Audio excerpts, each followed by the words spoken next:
What's up, guys? Welcome to MoonTune. Today I'm going to tell you guys about my 13 Camaro SS and its auxiliary fuel pump system. It was a system that I pieced together with some parts from the DSX kit and then some of my own pieces too. Basically what had happened was I'd gotten sold a pump and a filter and some hoses and some fittings and still needed some pieces to finish it off. So without further ado, let's go ahead and get into the setup and I'll show you guys what's up. Let's go ahead and put a butt in the air, like a stripper. I'm gonna go ahead and back this car up on quality ramps. Of course, we gotta get a cold start in there. By the way, we also are right now running on E85. My cold starts are not perfect.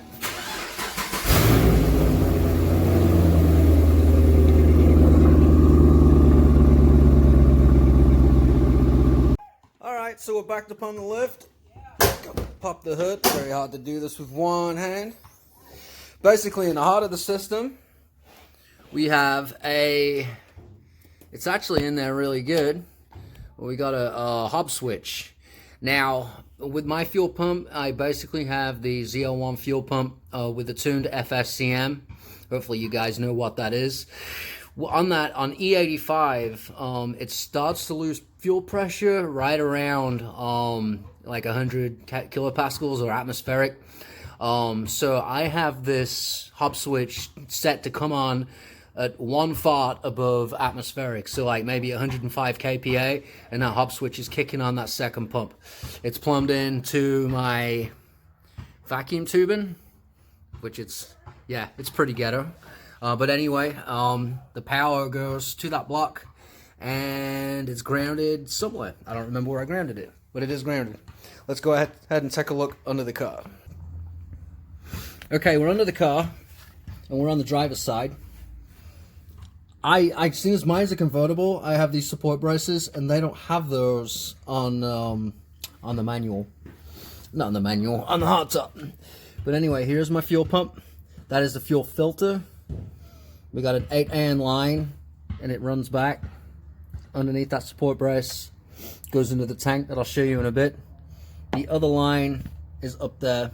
The fuel pump's up there. It's hard to see, but it's definitely there.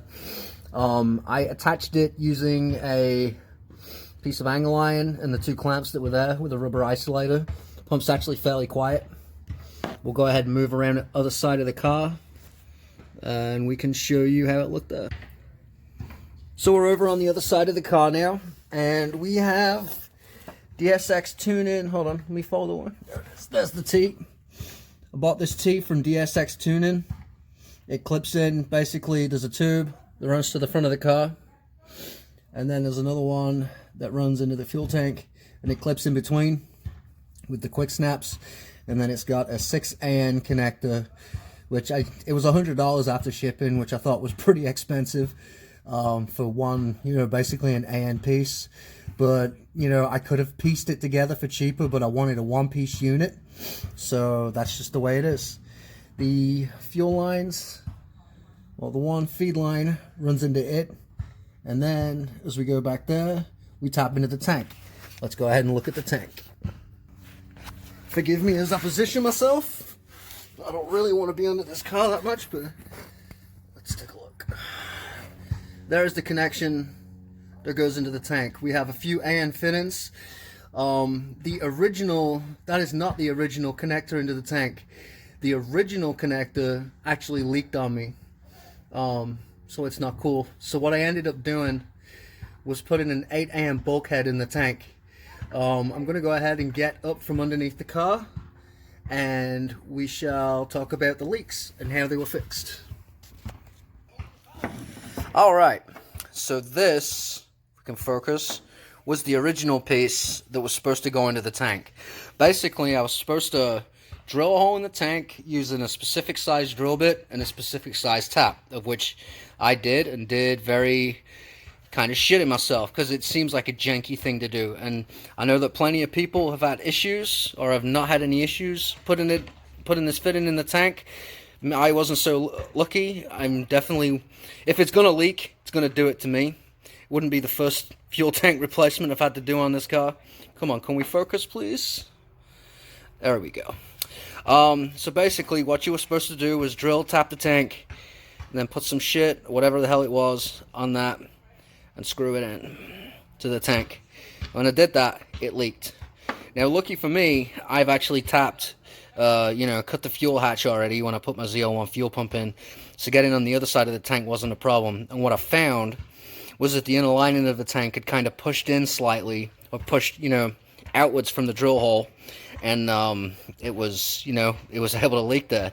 So what I did, well, first screw up was I accidentally ordered AN6 bulkhead fitting, and this was the wrong size. So then I overnated parts from Summit, and ordered another bulkhead.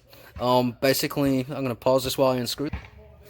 The way the bulkhead works is, with one washer, you push that through on the one side of the tank, put the washer on the other side, and then tighten it down. Well, with the AN8 fitting, that leaked on me. And furthermore, basically, I could smell gasoline under the car. It was fine at first, and then a day later, it was leaking. I undid the nut, and this O-ring was broken. So I'm like, well, shit, dude. I ain't gonna be driving around with no leaky-ass gas tank. So I went full ham. I went full ham. And I was looking for stuff to try to stop the leak. The first stuff I tried, I got from O'Reilly's. And it was this stuff. It's supposed to be pretty tacky. Didn't work. Definitely didn't work. And then I found this stuff. This stuff is the shit. If you're dealing with your gas tank, ethanol, gasoline, this is the stuff. It's like $6, and it freaking works, dude. It just works. I went ahead and coated the threads, the washer, the nut. I threaded it in. Went on the top side. Glued the threads, the bottom of the nut. Cranked that shit down. You have to have two people to do this. You had to have somebody on the underside of the tank stopping the thing from spinning, and somebody on the top side cranking it down. And then I did the nut, and the nut, and the nut some more. And then I went on the other side and glued that shit some more. And I glued the crap out of it, dude. I'm calling it glue, but this stuff is something else. But all I know is it is ethanol resistant. It's supposed to have a set time of 2 to 6 hours. I left it for 12 hours, and when it was all said and done, that thing was in there. I was really surprised that it bonded to the tank, but it completely bonded to the tank. And now we are leak-free. Let's go ahead and flip this back to me. So it's great. It's in, it powers up, it's leak-free. But how does it work? What happens? I could tell you that with my setup, I have 1,000cc injectors. The typical fuel pressure put out by the pump is 58 psi. I could tell you that when my auxiliary pump kicks on, before that, the Z01 in high flow settings will kick the fuel pressure up to 72 psi. When it kicks the fuel pressure up to 72 psi, your injector delta pressure will raise. Basically what the injector delta pressure is you have the pressure behind the injector squirting the fuel out, and it's a calculation against the pressure on the other side of the injector that's either a vacuum or it's a boost. It's pushing it back. The ECU is smart enough to calculate what that pressure is and know how to adjust the injection cycle accordingly. That's how you can get away with a returnless system on a boosted setup. When my auxiliary fuel pump kicks in, it kicks the fuel pressure up to anywhere between 80 and 85 psi, which sounds like a lot, but it's survived so far, so it's gravy, it's all good. But what that did for me was that kicked my injectors out of the programmed whatever was programmed in there. So what I had to do was scale my injectors, did the half injector flow rate and double the stoic, to be able to get the rest of the data in there. Now when that's done, basically it runs fine, it runs great. Definitely getting shit tons of fuel pressure under boost. Previously on pump gas, I could run about maybe 5 or 6 psi a boost before I would start losing fuel pressure at the higher RPMs. This car is currently running E75. That's what the pump's giving out right now. I've run it up to 12 pounds of boost with pretty much no pressure loss, or it's still up there in the 70s, you know, 70s, 80s, which is way more than enough. You know, if it started to dip down to the 50s and the 40s, then that's when we're done. But, you know, it's a stock bottom end car. I'm not going to go ahead and push the limits right now, even though we moon tune. We're just going to go ahead and enjoy the boost for a while. I can say that the upgrade was a success, and now second gear is completely useless. We'll go ahead and we'll take shit for a drive, and yeah, catch you guys in a bit.